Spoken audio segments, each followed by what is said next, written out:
Hamas telah menyetujui rencana gencatan senjata dengan Israel di jalur Gaza yang diusulkan oleh Mesir dan Qatar sebagai juru penengah.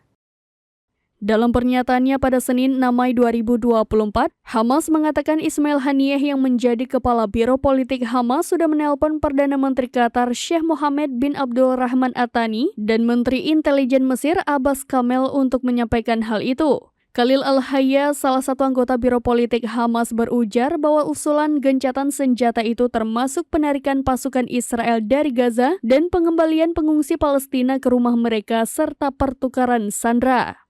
Dalam usulan itu terdapat 3 tahap gencatan senjata yang masing-masing berlangsung selama 42 hari. Perdana Menteri Israel Benjamin Netanyahu belum menyambut baik pernyataan Hamas. Ia mengatakan usulan yang disetujui Hamas itu masih jauh dari persyaratan dasar dari Israel. Netanyahu berujar bahwa Israel akan meneruskan perundingan dengan Hamas. Meski demikian, pemimpin sayap kanan itu menegaskan Israel akan tetap menjalankan rencana operasi militer di Rafah.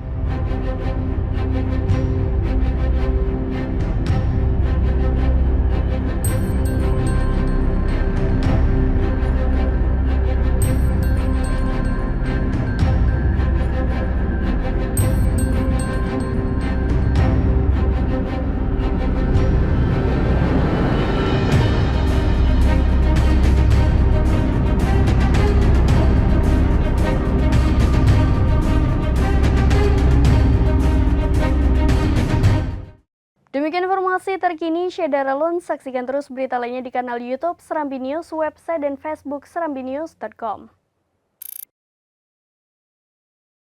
Download Tribun X sekarang, menghadirkan lokal menjadi Indonesia.